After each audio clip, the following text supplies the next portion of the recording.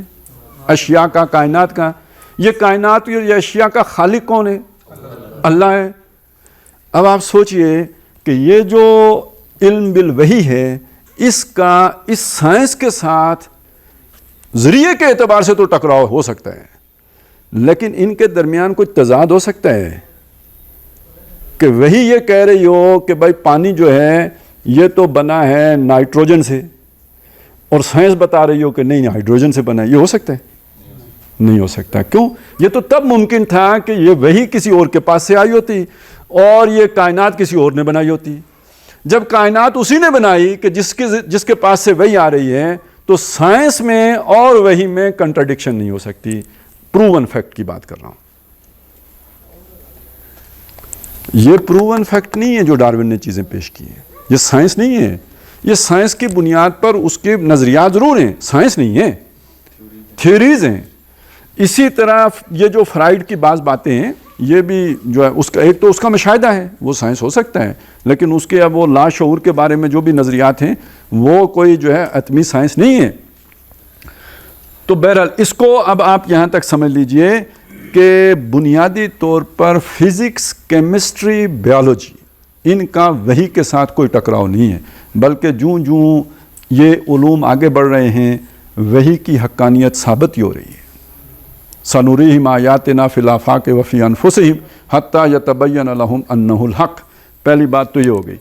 اچھا اب میں وہ آپ کو یہ بتا رہا تھا کہ اسی میں اچھا یہ جو علم الانبیاء ہے، اس کو ہم کہہ سکتے ہیں یہ محفوظ بھی ہے نا، ٹھیک ہے۔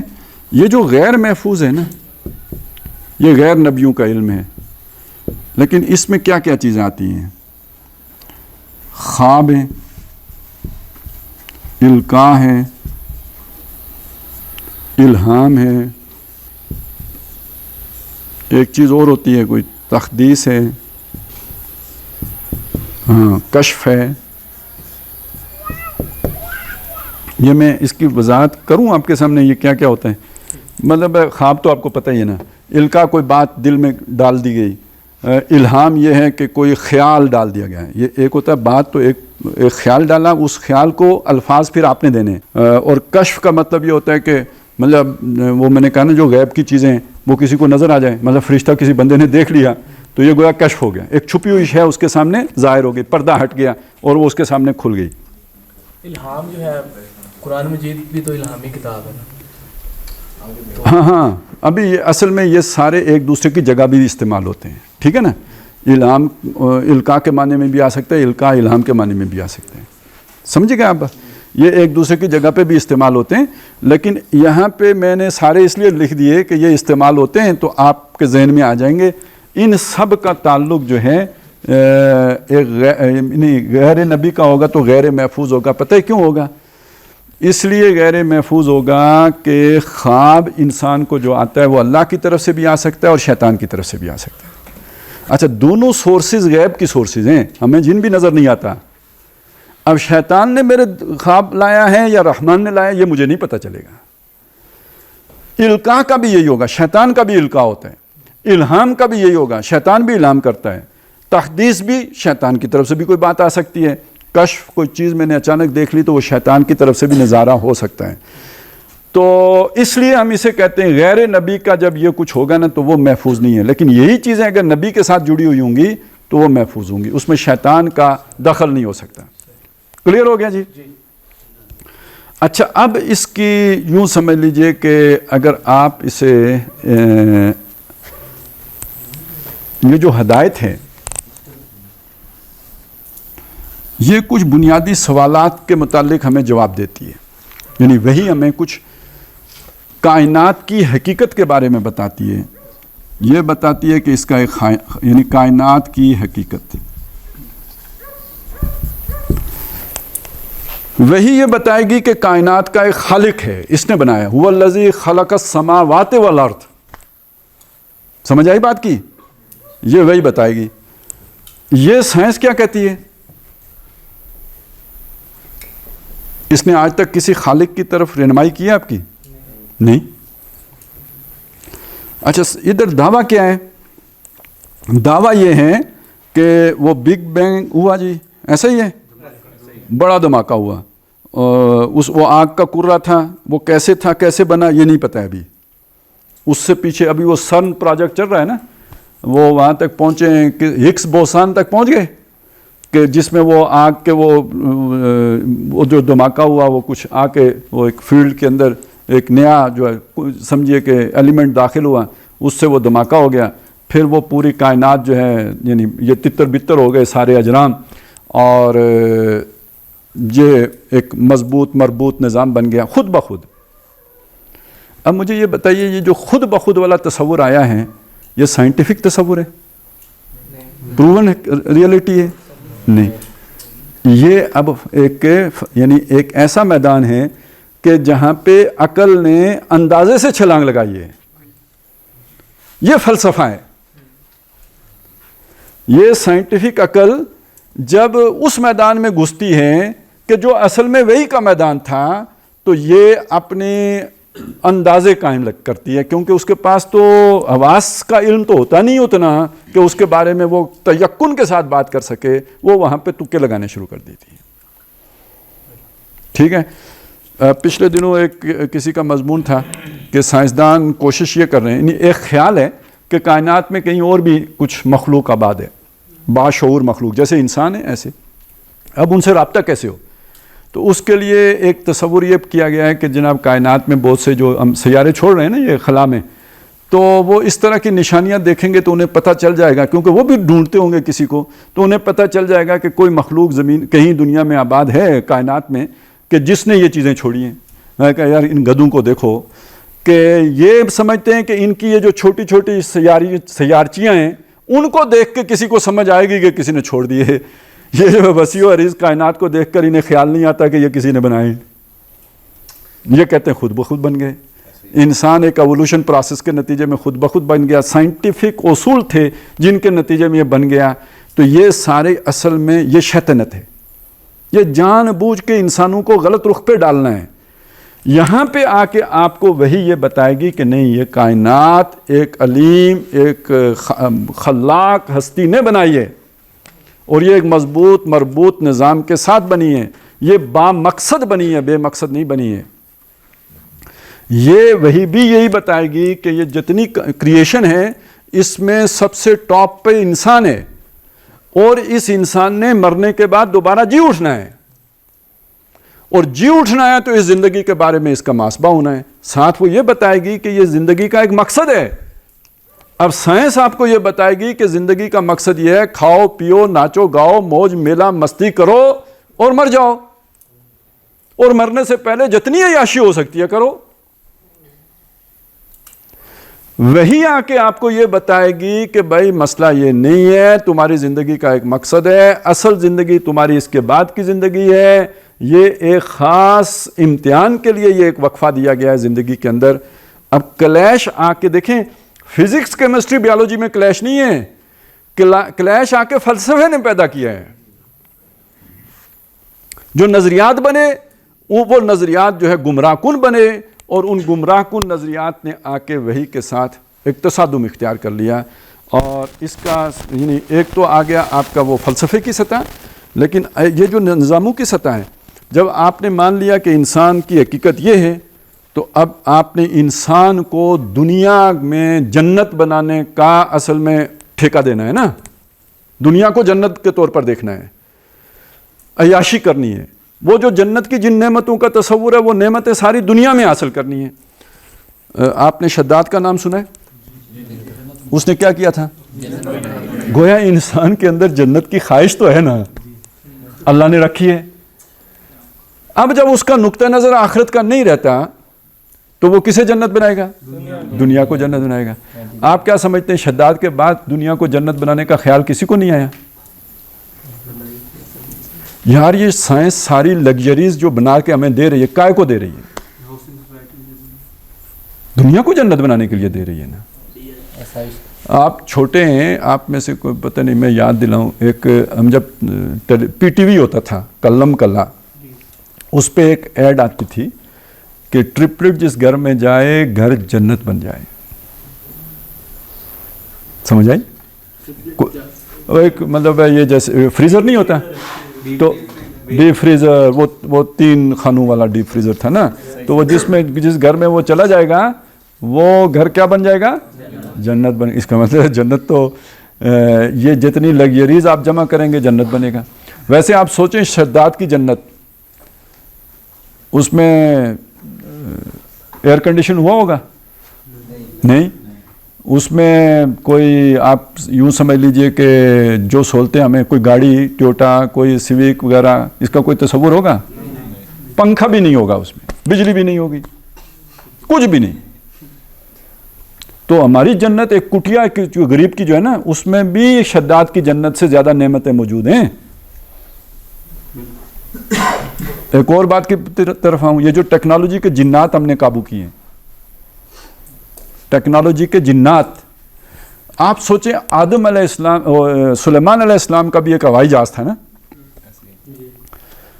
وہ صبح کے وقت بھی کوئی جو ہے نا وہ ایک سفر طے کر لیتا تھا مہینے کا، 2 مہینے کا، 1 مہینے کا، یا شام کے وقت بھی اتنا کر لیتا تھا. ہمارا جٹ اس سے زیادہ تیز نہیں ہے. سلیمان علیہ السلام کے پاس جنات تھے جو غوطے لگاتے تھے سمندر میں. ہمارے غوطہ خور ان سے زیادہ دور، یعنی ہماری آبدوزیں، ہماری ٹیکنالوجی، ہمارے کیمرے کدھر کیا ڈھونڈ کے لے کے آ جاتے ہیں. تو یہ جو ٹیکنالوجی ہے یہ سمجھیے جنات سے بھی زیادہ بڑی شے ہے جو انسان نے قابو کر لی ہے. 220 وولٹ کا کرنٹ جن کو بھی لگے تو کہیں ہو جائے گا.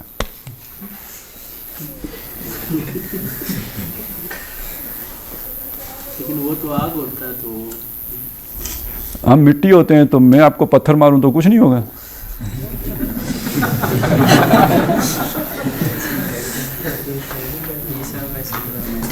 تو یہ سمجھ لیجئے، یعنی آج کے انسان کے پاس ٹیکنالوجی کے ہاتھ میں آنے کے بعد وہ طاقت آ گئی ہے کہ جو مطلب ایک طرح سے فرشتوں کی طاقت کہی ہے نا، قال عفریت من الجن، اس سے بھی بڑھ کر طاقت آ گئی ہے. اور دوسری طرف یہ جو سائنس اور ٹیکنالوجی نے اس کے ارد گرد اس کی زندگی کو اتنا خوبصورت بنا دیا ہے، اتنا مزیدار بنا دیا ہے کہ شداد کی جنت سے بڑی جنت بن گئی ہے. اب اگر آپ کہیں تو میں اس کو مٹاؤں، میں کہیں اور جانا چاہتا ہوں. اچھا، جو حقیقتیں اس نے بتائی ہیں، سب سے پہلی حقیقت خالق کائنات کی بتائی ہے اس علم نے، ٹھیک ہے جی، ہیں اس کی اہمیت بیان کی ہے. دوسری کیا ہے جی؟ آخرت. اور تیسری انسان کی حقیقت، ٹھیک ہے. اچھا، اس نے بھی بتایا، اس نے یہ بتایا کہ خالق کائنات کو چھوڑ دو، کائنات کی بات کرو، آخرت کو چھوڑو، دنیا کی بات کرو. یہ جو انسان ہے، انسان کی اصل اس نے روح بتائی ہے، اور اس نے انسان کی اصل اس کا جسم یا مادہ. ٹھیک ہو گیا جی؟ یہ تین چیزیں آپ ذہن میں رکھ لیں. خالق کے کائنات کے مقابلے میں کائنات، یعنی اللہ تعالیٰ نے انسان کو اپنا، یعنی اللہ کو پہچاننے کی جتنی بھی صلاحیتیں اور تجسس اور کیپیبلٹیز دی تھیں، وہ انسان نے ساری فوکس کس پہ کر دی؟ کائنات پر. اور کائنات کی سٹڈی وہ کرتا ہے، دوربینیں بھی لگا کے کرتا ہے، نوری سال دیکھتا ہے کتنے فاصلے، اور خوردبینیں بھی بنا کے ایک پتا اور پتے کے اندر کی بھی پتہ نہیں کیا کیا وہ سارا کچھ ڈھونڈ کے نکالے گا. خالق کائنات کے بارے میں اتنا بھی نہیں سوچے گا یہ بنایا نظام کس نے ہے. ٹھیک ہو گیا؟ وہ جو میں نے کہا نا مادہ پرستی، تو اس کا ایک مظہر آپ کو سمجھ آ گیا. یہ سب کی سوچ یہ بن گئی ہوئی ہے. اگلی بات دیکھیے، آخرت کی زندگی وہ سائنٹیفکلی تو ثابت نہیں ہے، وہی سب سے زیادہ زور آخرت پر دے گی. اور رجحان کیا ہوگا سارے کا سارا؟ دنیا کا. اور میں نے آپ کو بتایا تھا کہ ہماری دنیا آدم علیہ السلام کی دنیا سے بہت مختلف ہے. ان کی دنیا کیا تھی؟ سادہ سی، چھوٹی سی، ہلکی سی دنیا. ہماری دنیا بڑی پیچیدہ دنیا، اور جنت دنیا، یعنی جنت کا ایک ایکس ہے جو انسان نے اپنے لیے بنا لیا دنیا کے اندر. اور اس کا ایک نتیجہ ہے کہ یہ دنیا کو جنت بنانے کے لیے جو اللہ نے سارا ٹائم دیا ہے نا، وہ سب کا سب اس پہ لگانا پڑتا ہے، اس کے بغیر تو نہیں بنتی. بلکہ اب تو صورت یہ بن گئی ہے کہ ایک اکیلا مرد اگر کمائی کرے گا تو دنیا کی جنت میں کمی رہ جائے گی. میاں بیوی دونوں مل کے اگر کمانے والے ہوں گے تو جنت زیادہ وسیع ہوگی، زیادہ سہولتوں والی ہوگی. ٹھیک ہو گیا؟ نہیں یہ سوچے ہیں معاشرے میں یا نہیں ہیں؟ اچھا، نہیں یہ ہندو ہی میں ہیں یا سکھوں میں ہی ہیں یا انگریزوں ہی میں ہیں یا ہم مسلمانوں میں بھی آ گئی ہیں؟ تو اس کا مطلب یہ ہے کہ وہ جو یہ آخرت والی جنت ہے، یہ ہم اللہ سے دعا کرتے ہیں کہ دے دے، اس کے لیے ہم کوشش کرنے کے لیے تیار نہیں ہیں. لیکن دنیا والی جنت کے لیے ہم کوشش بھی کرتے ہیں، اور اگر کچھ خدا خوفی ہو تو کوئی دعا بھی کر لیتے ہیں، ربنا آتنا فی الدنیا، اللہ دنیا ہی دے، دنیا ہی دے، اور بھی دے. اور سورہ یاسین بھی دنیا کے لیے پڑھیں گے، نماز بھی دنیا کے لیے پڑھیں گے، حج بھی دنیا کے لیے کریں گے. ٹھیک ہو گیا؟ اگلی چیز آ گئی، یہ بڑا چکر ہو گیا. یعنی میں نے آپ کو بتایا بڑے بڑے دیندار، ان کو بھی انسانی روح کا نہیں پتہ ہے، جسمانی ضرورتوں کا پتہ ہے، روح کا بالکل نہیں پتہ ہے. انسان اس روح سے بالکل غافل ہو گیا. ویسے قرآن مجید میں اللہ تعالیٰ نے ایک بات کہی ہے کہ وَلَا تَكُونُوا كَالَّذِينَ نَسُوا اللَّهَ، ان لوگوں کی طرح نہ ہو جانا جنہوں نے اللہ کو بلا دیا، خالق کائنات کو بلا دیا. تو پھر اللہ نے کیا کیا؟ فَأَنْسَاهُمْ أَنفُسَهُمْ، اللہ نے انہیں اپنے آپ سے غافل کر دیا. اب آپ اس کا کیا مطلب ہے؟ کوئی آدمی اپنے پیٹ سے غافل ہو سکتا ہے؟ نہیں ہو سکتا. اپنے جنسی جذبے سے غافل ہو سکتا ہے؟ اپنے دنیا کے تعلقات سے غافل ہو سکتا ہے؟ تو پھر کیا مطلب ہے اپنے آپ سے غافل ہونے کا؟ روح سے غافل ہونا. جب آپ روح سے غافل ہوتے ہیں تو پھر کیا ہو جاتے ہیں؟ اولئک هم الفاسقون. یہ فاسقون کیا ہوتا ہے؟ جو اپنے اس مادی وجود کے لیے کسی اصول کا پابند نہیں ہوتا، کسی ضابطے کو اپنے اوپر لاگو نہیں کرتا، عیاشی کا خوگر ہوتا ہے، جسے ہم آج کل اباحیت کہتے ہیں، لبرلزم، ہر شے جائز ہے، جو مرضی کرو، آپ کو سیٹسفیکشن حاصل ہونی چاہیے، اطمینان، جسمانی اطمینان، قلبی اطمینان کی بات نہیں ہے، جسمانی اطمینان کی بات ہے۔ اگر آپ یہ میری ساری بات سمجھ گئے ہوں تو آپ کو ایک بڑا مشکل سوال کا جواب مل جائے گا کہ کبھی کسی نے دشمن کے بچوں کو پڑھایا؟ نہیں۔ تو یہ دشمن کے بچوں کو پڑھانے کے گانے ہم کیوں ریلیز کرتے ہیں؟ دشمن کو خوش کرنا نا، یہ ایجوکیشن ہے جو ہمیں یہ پڑھاتی ہے، یہ لارڈ میکالے کا نظام تعلیم ہے جو ہمیں اس سے کاٹتا ہے، اس لیے دشمن کے بچوں کو پڑھانا ہے اتنے پیسے خرچ کر کے، تاکہ وہ وہی سے کٹ جائیں۔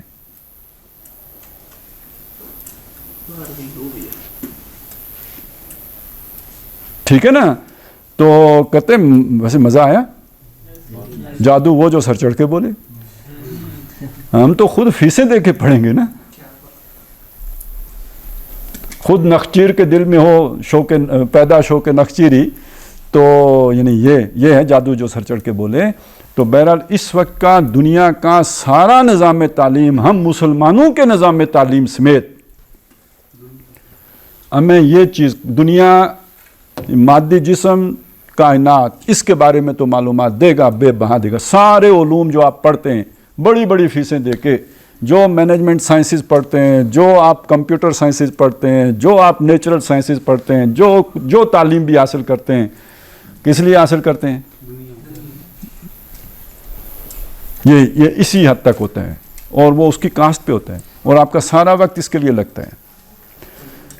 اب اس کے بارے میں قرآن، وہ وہی ہمیں کیا خبر دیتی ہے کہ آپ کے پاس وقت ہے، والعصر، وقت ہے آپ کے پاس، اس وقت کا اگر آپ نے غلط استعمال کر لیا تو لفی خسر۔ یہ غافل تجھے گھڑیال یہ دیتا ہے منادی، گردوں نے گھڑی عمر کی ایک اور گھٹا دی۔ آگے چلیے، یہ جو سورہ کاف ہے جسے کہا گیا کہ یہ دجال سے پناہ دیتی ہے، تو یہ سارا دجل ہے یا نہیں جس کے اندر ہم گرفتار ہو گئے؟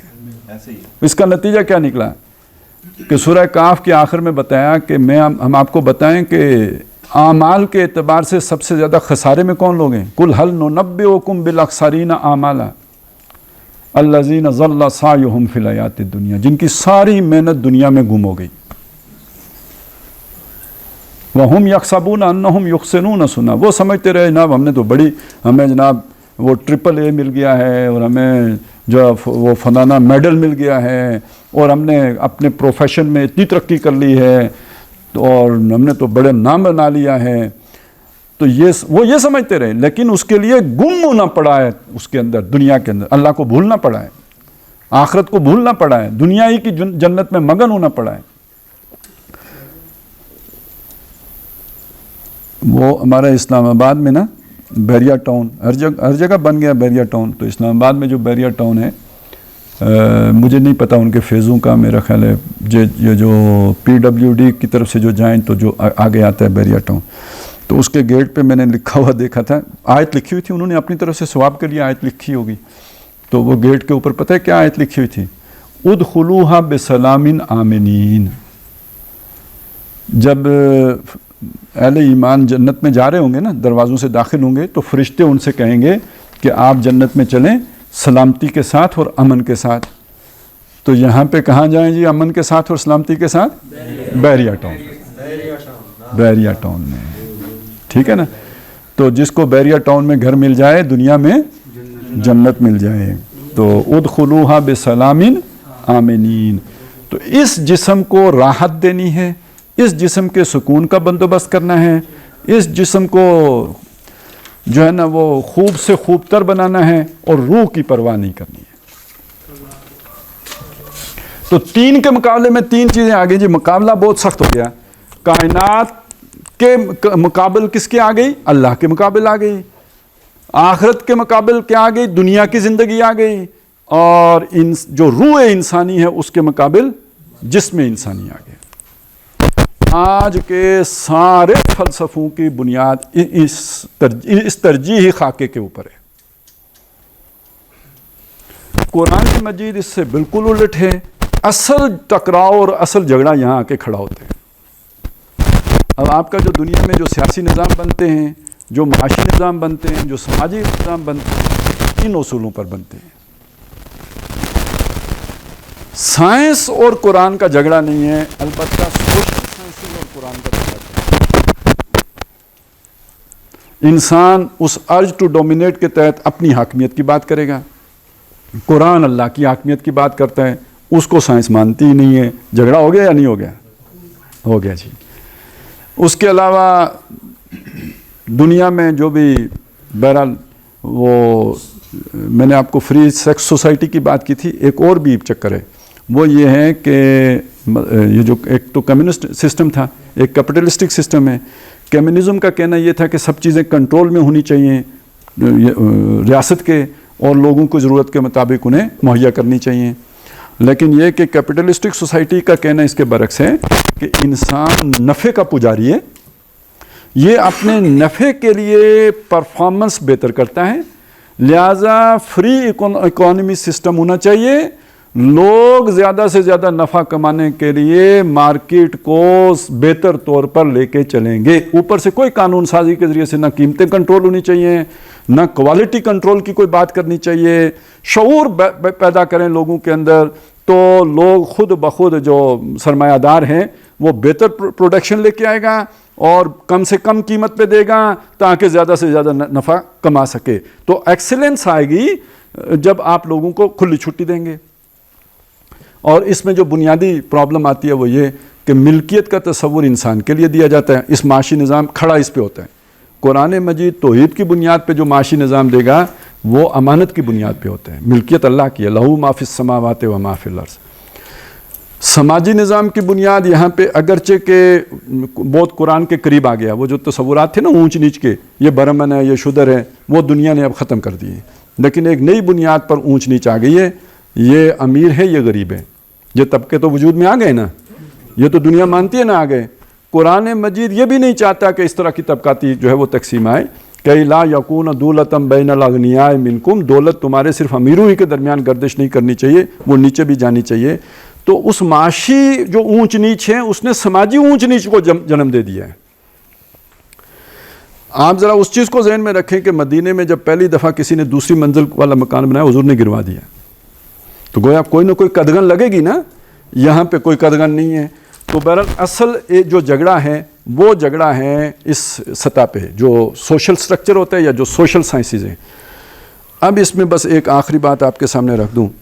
اب میں آپ کو ایک بات بتاؤں، یہ جو وحی ہے نا، وحی یہ ہمیں ہماری عقل کے مطابق رہنمائی دیتی ہے. یعنی عقل پر وحی حاکم ہے، لیکن وحی آپ کو اتنی بات بتائے گی جتنی آپ کی سمجھ میں آتی ہوگی. اس کو یوں سمجھ لیجئے کہ آپ کوئی پرائمری سکول پڑھتے بچے کو پی ایچ ڈی کا مقالہ تو نہیں پڑھا سکتے نا. اللہ تعالیٰ نے یہ جو قرآن مجید ہمیں دیا ہے نا، یہ اگر موسیٰ علیہ السلام کے دور میں لوگوں کو دے دیتے تو ان کے سمجھ میں نہیں آنا تھا. ٹھیک ہو گیا؟ بات سمجھ میں آئی؟ یہ ایک بات ہے. دوسری بات یہ ہے کہ حضرت موسیٰ علیہ السلام کے بعد تقریباً 1400 سالوں کے بعد حضرت عیسیٰ علیہ السلام آئے. ان کے 600 سال کے بعد نبی صلی اللہ علیہ وسلم آئے. تو حضرت عیسیٰ علیہ السلام سے 600 سال پہلے جو 3 شخصیات گزری ہیں میں ان کا نام لوں گا. ایک ہے سقراط، ایک ہے ارسطو اور ایک ہے افلاطون. یہ جتنے آج فلسفے ان بنیادوں پر کھڑے ہیں یہ سارے کے سارے فلسفے اس وقت موجود تھے. وہ پرانے فلسفے ہیں جو نئی شان کے ساتھ سامنے آ گئے ہیں. بڑے اچھی بات کسی نے کی ہے، شراب پرانی ہے بوتلیں نہیں ہیں. ٹھیک ہے، شراب ساری پرانی ہے، بوتلیں نہیں. جیسے ماڈرنزم آپ کہتے ہیں، بوتل نہیں ہے، شراب وہی پرانی ہے. ابھی انسان یعنی جیسے بچہ ہوتا ہے نا، آپ اسے کہتے ہیں بیٹا یہ کام نہیں کرو. کیوں نہیں کرو؟ ابھی اسے سمجھ نہیں آئے گی. ذرا تھوڑا سا سمجھدار ہوتا ہے تو آپ بتاتے ہیں یہ کام اس لیے نہیں کرتے، اس کا یہ نقصان ہے. تو گویا موسیٰ علیہ السلام کے دور میں ابھی نوع انسانی عقلی طور پر وہاں نہیں پہنچی تھی کہ وہ حکمت کا تحمل کر سکتی. اسے صرف کمانڈمنٹس دیے گئے, یہ کرو یہ نہ کرو. عیسیٰ علیہ السلام کوئی نئی کتاب, نیا قانون لے کے نہیں آئے. قانون وہی حضرت موسیٰ علیہ السلام والا ہے. اس کی حکمتیں اب ان کے 1400 سال بعد بتائی گئی. کیوں؟ بیچ میں وہ گزر چکے ہیں, سقراط, افلاطون, ارسطو. اب وہ سارے سوال پیدا ہو چکے ہیں انسانی ذہن میں, اور جو بھی اوٹ پٹانگ جواب ان کے وہ دے چکے ہیں. اب اللہ نے وحی کے ذریعے سے جہاں تک انسانی عقل پہنچی تھی اسے ایک بہتر رہنمائی دے دی. نبی صلی اللہ علیہ وسلم ان کے بھی 600 سال بعد آئے ہیں, یعنی سقراط وغیرہ کے 1200 سال بعد. اس لیے اب کامل ہدایت دے دی گئی آپ کو. یعنی انسان نے جتنا سوچنا تھا سوچ لیا, کوئی نیا سوال اب نہیں پیدا ہوگا. جہاں تک انسان کی عقل پہنچ سکتی تھی پہنچ چکی. کوئی نیا فلسفہ اب نہیں پیدا ہوگا. اب اللہ نے ایک کامل ہدایت دے دی. لیکن یہ کہ اس کی تعبیرات نہیں آئی ہیں, نئے فلسفے آئے ہیں. یہ خاص طور پہ سائنس کے بعد بالکل دنیا بدل گئی. معاشی, سماجی, سیاسی سٹرکچر بدل گیا سارے کا سارا. حضور کے دور میں بالکل اور تھا, اب آ کے اور ہو گیا. تو جب ہر دور کی اب جو اصول دے دیے گئے تھے وحی میں, ان اصولوں کے مطابق آج کا معاشی نظام کیا ہوگا, آج کا سیاسی نظام کیا ہوگا, آج کا سماجی نظام کیا ہوگا, یہ کام جو کیا ہے. آپ جو مولانا مودودی کو مفکر مانتے ہیں تو اس لیے مانتے ہیں. آئی میری بات کی سمجھ؟ یعنی جب تک آپ آج کے معاشی نظام کو سمجھنے والے آدمی کو وحی کے ساتھ جوڑ کر ایک ایسا معاشی نظام دکھا نہیں دیتے جس سے وہ کنونس ہو جائے, تو اس کا مطلب ہے آپ نے معاشی نظام لانے کے لیے کوئی قابل ذکر کام نہیں کیا ہے. سیاسی نظام وہ والا ہوگا جو وہی بتاتی ہے, وہی لے کے آئیں گے. لیکن آج کی سیاست جہاں پہ پہنچ چکے اس کے ساتھ اس کا جوڑ کیسے جڑے گا, یہ پھر آپ کو پورا ایک یعنی اس کے لیے کوئی تعبیر بنا کر اس کی کوئی کتابی صورت میں اسے مرتب کر کے لوگوں کے سامنے رکھنا ہوگا, جو کسی ان پڑھ کو اس کے دل میں نہ اترے, بلکہ جو ایک پولیٹیکل سائنس کے اسٹوڈنٹ کو قائل کر سکے کہ یس یہ اب وحی کے مطابق نظام بن سکتا ہے. جسے ہم کہتے ہیں اسلام ایک کامل نظام حیات ہے, جسے ہم کہتے ہیں آج کے دور کے مسائل کا حل پیش کرتا ہے. تو وہ قابل ہم عمل حل آپ نے مرتب کر کے لوگوں کے سامنے پیش کرنا, یہ کام مولانا مودودی نے کیا. اس لیے ان کو دنیا میں اتنا بڑا مقام حاصل ہوا. اب آخری چیز بھی آپ کے سامنے رکھتا ہوں, ذرا اس یہ سوچنے کی بات ہے. یہ عام طور پہ ابھی لوگوں نے سوچا نہیں ہے, وہ یہ مسئلہ ہے. آپ کے مشاہدے میں یہ بات ہوگی, آپ جمعیت سے ہیں, جمعیت میں بہت لوگ آتے ہیں اور جمعیت کے دوران بڑے سرگرم بھی ہوتے ہیں, یہاں سیکھتے بھی ہیں, بہت کچھ سیکھتے ہیں. لیکن یہاں سے نکلنے کے بعد کوئی نون لیگیا ہو جاتا ہے, کوئی پٹواریا ہو جاتا ہے, کوئی یوتھیا ہو جاتا ہے. جب آپ کے دل میں رچی بسی یہ لائن ہے, ٹھیک ہے نا, تو جب تک تو آپ نوجوان تھے تو چونکہ یہ مسئلے مسائل اتنے نہیں تھے, ابھی تو آپ نے دنیا کا سفر شروع ہی نہیں کیا تھا نا. آپ ایک رومانویت کے دور میں تھے, آئیڈیلسٹک ذہن تھا آپ کا. جب آپ کو ریئلسٹک ہونا پڑا, اور جب آپ کے بیوی آ گئی, جب آپ کے بچے ہو گئے, جب آپ نے کوئی سیاسی وہ حساب کتاب جوڑا, یہ جماعت اسلامی تو نہیں جیتتی, تو ادھر کون ساری زندگیاں کیسیاں دیتا رہے, سیاسی کیسیاں, ایسا ہی ہے نا. تو کیوں نہ چلو تم ادھر کو ہوا ہو جدھر کی. ہیں عمران کا گھوڑا تیز جو دوڑ رہا ہے, اس کی دم بھی پکڑ لی تو کہیں نہ کہیں چپراسی تو لگ ہی جاؤں گا نا, کچھ تو حاصل کر لوں گا. تو داؤ لگ گیا تو پھر اس سے بھی آگے چلا جاؤں گا, اور کچھ نہیں تو شہباز گل تو لگ ہی جاؤں گا. تو نواز شریف کا گھوڑا دوڑے گا تو اس کے ساتھ گھوڑا دوڑا لوں گا. ٹھیک ہو گیا. اصل سارا مسئلہ یہاں پہ ہے. تو اس میں ہمارا بھی کوئی قصور ہوتا ہے یا نہیں ہوتا, نظام تربیت کا بھی کوئی قصور ہوتا ہے یا نہیں ہوتا. ہاں جی, کیونکہ ہم نے اس کو فلسفے کی سطح پہ ٹیکل نہیں کیا ہوتا, ہم نے اسے اسلام کا شعور دیا ہوتا ہے, ہم نے اسے اس ایمان کا شعور نہیں دیا ہوتا. آئی میری بات کی سمجھ؟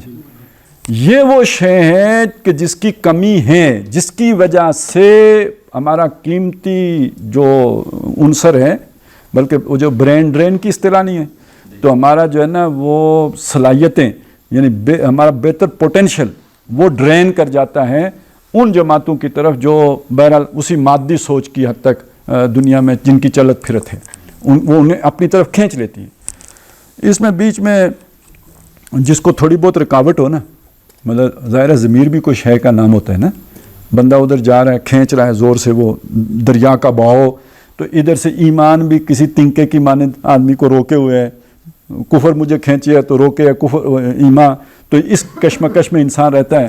تو پھر بیچ میں فائن ٹیوننگ کے لیے گامدی صاحب آ جاتے ہیں، وہ کہتے ہیں یار یہ تعبیر ہی غلط تھی۔ اچھا بندہ پہلے ہی سے بے ایمان ہوا ہوتا ہے، بڑی مشکل سے چمٹا ہوتا ہے، انہوں نے آ کے ذرا سا یہ ذرا نا فائن ٹیوننگ کی کہ یہ تو تعبیر ہی اور بندہ کہتا ہے ہاں یس، غامدی صاحب بہت بڑے علامہ ہیں۔ مودودی صاحب کی سوچ ذرا سطحی تھی، یہ گہری بات ہے۔ تو یہ ایک علیحدہ پورا چیپٹر ہے، اس پہ میں ابھی آپ کا زیادہ وقت نہیں لیتا، لیکن یہ کہ بہرحال جب آپ دنیا کی طرف ہوتے ہیں نا پھر اس طرح کے علامے آپ کو بہت بھاتے ہیں۔ ایک مثال دے دیتا ہوں، ضرور وہ ذہن میں رکھیے۔ قرآن مجید میں ایک بستی کا ذکر ہے کہ جن کی معاش جتنی بھی تھی وہ مچھلیوں پر تھی، مچھلی شکار کرنے پر تھی۔ ہوا یہ کہ ہفتے والے دن منع تھا، مچھلی نہیں پکڑ سکتے، اللہ کی طرف سے منع تھا۔ جیسے ہمیں جمعے میں تھوڑا سا وقت کے لیے منع ہے تو ان کے لیے پورا دن منع تھا۔ اب مچھلیوں نے ڈرامہ شروع کر دیا۔ وہ ڈرامہ یہ تھا کہ وہ نہ جمعے کو آتی، نہ جمعرات کو آتی، نہ بدھ کو، نہ منگل کو، نہ پیر کو، نہ اتوار کو، وہ صرف ہفتے کے دن آتی اور آ کے اچھل کود بھی کرتے ہیں۔ اب یہ پکڑ نہیں سکتے، باقی 6 دن غائب۔ آپ سوچئے کتنے دن انہوں نے یہ نظارہ کیا ہوگا، ایمان مجھے کھینچے ہے تو روکے ہے کفر، یہ اب کیفیات تھیں۔ اور اس میں پھر آخر ایک علامہ صاحب اٹھے، انہوں نے کہا یار دیکھیں اللہ نے مچھلیاں پکڑنے سے منع کیا ہے، ہم نہیں پکڑیں گے، ہم ادھر بناتے ہیں تالاب، ادھر سے نالیاں نکالتے ہیں، ان مچھلیوں کو ہفتے کے دن ہانک کے تو ان تالابوں میں پہنچا کے یہ درمیان میں رستہ بند کر دیں گے، واپس نہیں جا سکتی، اتوار کو پکڑیں گے۔ انہوں نے کہا یہ اسلامی بینکاری یہ والی ٹھیک ہے، کیونکہ اتنے دن کے بھوکے تھے۔ اب آپ سمجھ آئے بندہ اس طرح کے علامہ صاحب کے پیچھے کیوں چل پڑتا ہے؟ یہ مادہ پرستی کی بھوک ہے جو اسے ادھر لے کے جاتی ہے۔ میں صرف آپ کو سورہ انعام کی ایک آیت سنا دیتا ہوں کہ اللہ تعالیٰ کہتے ہیں کہ ہم نے نبیوں کے دشمن کھڑے کیے انسانوں اور جنوں میں سے، وَكَذَلِكَ جَعَلْنَا لِكُلِّ نَبِيٍّ عَدُوًّا شَيَاطِينَ الْإِنسِ وَالْجِنِّ يُوحِي بَعْضُهُمْ إِلَىٰ بَعْضٍ زُخْرُفَ الْقَوْلِ غرورا، وہ ایک دوسرے کی طرف وہی کرتے ہیں، زخرف کہتے ہیں سونے کو، قول کہتے ہیں بات کو، سنہری باتیں، اقوال زرعی وہی کرتے ہیں ان کی طرف۔ غرورا ہوتا دھوکہ ہی ہے، یعنی ان کے اندر ککھ نہیں ہوتا، جھوٹ ہوتا ہے۔ اب اسے یوں سمجھ لیں روشن خیالی، اندر بے حیائی، بولڈ، بے شرم، ٹھیک ہے نا۔ بولڈ کے اصل میں تو معنی کچھ ہو رہے ہیں، لیکن یہ کہ کس معنی میں استعمال کرتے ہیں، تو یعنی الفاظ بڑے جو ہے نا وہ بڑے بڑے، اندر جو ہے نا وہ کچھ بھی نہیں، گھٹیا سوچ۔ تو آگے آتا ہے وہ لَوْ شَاءَ رَبُّكَ مَا فَعَلُوهُ، اگر تیرا رب چاہتا انہیں یہ نہ کرنے دیتا، کیوں کرنے دیا؟ وَلِتَصْغَىٰ إِلَيْهِ أَفْئِدَةُ الَّذِينَ لَا يُؤْمِنُونَ بِالْآخِرَةِ، تاکہ ان کی ان باتوں کی طرف مائل ہو جائیں ان لوگوں کے دل کہ جو آخرت پر ایمان نہیں رکھتے ہیں۔ بے ایمانوں کو اللہ چھانٹ کے علیحدہ کر دے۔ تو جن کے جانے کا آپ کو افسوس ہوتا ہے ایک اعتبار سے تو ٹھیک ہوتا ہے، اللہ چاہتا ہے وہ نکل جائیں، صحیح ہو گیا، پہلی بات تو یہ ہوئی۔ لیکن یہ کہ بہرحال ہمیں تو ان کو سنبھالنے کی کوشش تو کرنی ہے، ان کا ایمان اتنا پختہ بنانے کی کوشش کرنی ہے کہ وہ نہ جائیں، تو وہ بہرحال وہ فلسفے کے میدان کا کام ہے۔ اگلی بات وہاں یہ کہی کہ وَلَا يَرْضَوْهُ، تاکہ وہ اس کام پر راضی بھی ہو جائیں۔ وہ جو میں نے کہا تھا نا ایک ذہنی خلش ہوتی ہے، تو آدمی کبھی جاتا ہے کبھی آتا ہے، تو وہ جب انہیں مل جاتا ہے فلسفہ تو وہ اس پہ راضی بھی ہو جاتے ہیں، ذہنی تسکین حاصل ہو جاتی ہے، سیٹسفیکشن ہو جاتی ہے کہ کوئی بات نہیں، ہم اگر یہ غلط کام کریں گے تو یہ غلط نہیں ہے۔ یہ تعبیر مودودی صاحب کی غلط تھی، اب ہمیں صحیح تعبیر مل گئی ہے۔ وَلَا يَرْضَوْهُ وَلَا يَقْتَرِفُوا مَا هُمْ مُقْتَرِفُونَ، اور پھر وہ کر گزریں جو بے ایمانی بھی وہ کرنا چاہتے ہیں، جو کھل کھیلنا چاہتے ہیں، اس کے لیے ان کے اندر کوئی ضمیر کی خلش باقی نہ رہے۔ تو یہ چیز سمجھ لیجئے، یہ سارا اصل میں دنیا ہی کی محبت ہے، دنیا ہی کی وہ جو بھی دام ہم رنگ زمیں ہے اس میں گرفتاری ہے، دنیا ہی کا دجل و فریب ہے کہ جس میں آدمی الجھ کے یہ مختلف فلسفوں کا شکار ہوتے ہیں. یہ سارے فلسفے کائے کو ہوتے ہیں؟ یہ زخرف القول غرورا ہیں یہ سارے فلسفے. اور یہ سارے فلسفے ان لوگوں کو اپیل کرتے ہیں جو آخرت کے اعتبار سے بے ایمان ہوتے ہیں, دنیا کی زندگی کو چار چاند لگانا چاہتے ہیں, ان کو یہ اپیل کرتے ہیں. اور ان کو یہ اس لیے اپیل کرتے ہیں کہ وہ اتوار کے دن یا ہفتے کے دن مچھلیاں پکڑنے کا کوئی رستہ نکل آئے, ضمیر کی خلش بھی باقی نہ بچے, اور وہ جو بھی کرتوت کرنا چاہتے ہیں اسے کھلے دل سے کر لیں, کوئی رکاوٹ ان کے آگے باقی نہ رہے. تو یہ ساری چیزیں جو ہیں یہ اس سے زیادہ, یعنی اس سطح پہ آج کے دور میں یہ والا ایمان ایک ذہین آدمی میں پیدا کرنا یہ دنیا کا سب سے مشکل ترین کام ہے. اور یہ کام ابھی تک ہماری اسلامی تحریکوں میں نہیں ہوا ہے. جو کام تبلیغی جماعت کر رہی ہے, ایمان کی محنت کا کام وہ کر رہی ہے, لیکن اس میں ایک بنیاد کا فرق ہے, اسے سمجھ لیجئے, یہ آپ کو آسانی سے سمجھ آ جائے گا. کہ دیکھیں, ایک ہوتا ہے فوجی, اس کو ڈسپلن کا عادی بنایا جاتا ہے. ڈسپلن کا عادی بنانے کے لیے کیا کیا جاتا ہے؟ Left right left left right left right turn left turn about turn you turn, ٹھیک ہے. وہ اسے مشین بنا دیتے ہیں. کچھ عرصے کے بعد وہ ایک وسل بجتی ہے تو ٹھک, جیسے کمپیوٹر کوئی کام کرتا ہے, جیسے روبوٹ کوئی کام کرتا ہے, تو ویسے ہی وہ اس کی عادت ویسی بن جاتی ہے. اس کو ہم کہتے ہیں کہ آپ کسی کا بیہیویئر بدل دیں تو اس کا ایٹیچیوڈ بدل جاتا ہے. ٹھیک بات ہے, ایسا ہی ہوتا ہے. لیکن جو ایک ذہین آدمی ہوتا ہے, جس کا پورا کنٹرول اس کے شعور کا, اس کے عقل کے پاس ہوتا ہے, اس کے بیہیویئر تابع ہوتا ہے اس کے ایٹیچیوڈ کے. اس کے ایٹیچیوڈ کو آپ نہیں اس کے بیہیویئر کو آپ نہیں بدل سکتے جب تک کہ اس کا ایٹیچیوڈ نہ بدلے. اس کا ایٹیچیوڈ بدلا جاتا ہے اس کے دماغ کو اپیل کر کے, آرگومنٹ کے ذریعے سے سمجھا کر. تبلیغی جماعت ان لوگوں کے اندر ایمان پیدا کر رہی ہے کہ جو ایٹیچیوڈ جن کا بدلتا ہے بیہیویئر کے بدلنے سے. ان کو آپ لے کے جاؤ 40 دن, ان کو لے کے جاؤ 4 مہینے, ان کو لے کے جاؤ ایک وقت تک اپنے ساتھ رکھو, ایک ایکسرسائز میں ڈالو, ان کے اندر ایمان پیدا ہو جائے گا. یہ جو لوگ آپ کو چاہیے یہ اس طرح کے لوگ نہیں ہیں. وہ ایکسرسائز نہیں کر سکتے. ان کو آرگو کرنا ہوگا, ان کو سمجھانا پڑے گا, ان کے دماغ کو اپیل کرنی پڑے گی. یہ سائنٹیفک ذہن کے لوگ ہیں. ان کے جو بھی ریشنل کو اپیل کر کے تو ان کے ایٹیچیوڈ میں تبدیلی لائی جائے گی, وہ تبدیلی ان کے بیہیویئر کو بدلے گی. یہ ریورس پروسیس ہے. یعنی یہ, لیکن تبلیغی جماعت کی یہ محنت اپنی جگہ پہ ٹھیک ہے, ایمان کی محنت, یہ ایمان کی محنت آپ کو بھی کرنی پڑے گی. لوگوں کو اس ایمان ان کے اندر گہرا اتارنا پڑے گا, لیکن اس کے لیے آپ کو فلسفہ منطق کو کام میں لانا پڑے گا. ان فلسفوں کا توڑ کرنا پڑے گا, اور یہ توڑ کس کے ذریعے سے ہوگا؟ قرآن مجید کے ذریعے سے. ٹھیک ہے نا. یہ والا ایمان صرف قرآن پیدا کر سکتے ہیں. اور یہ جب آپ کسی کے اندر پیدا کر لیں گے تو آپ سارے مر بھی جائیں نا, وہ کسی نون لیگ میں نہیں جائے گا. وہ اکیلا بھی ہوگا تو اکیلا کھڑا ہو جائے گا. ابراہیم علیہ السلام اکیلے نہیں کھڑے ہوئے تھے, حضرت موسیٰ اکیلے نہیں کھڑے ہو گئے تھے فرعون کے آگے. اسی طرح آپ کا بندہ بھی کھڑا ہو جائے گا. کبھی وہ رو میں بہنے والا بندہ نہیں ہوگا, تن کے کھڑا ہونے والا بندہ ہوگا. تو یہ کام ابھی ہونے والا ہے, یہ کرنے کی ضرورت ہے, اس پر توجہ دینے کی ضرورت ہے. اور یہ کام بھی زندگی لگائے بغیر ہوگا نہیں.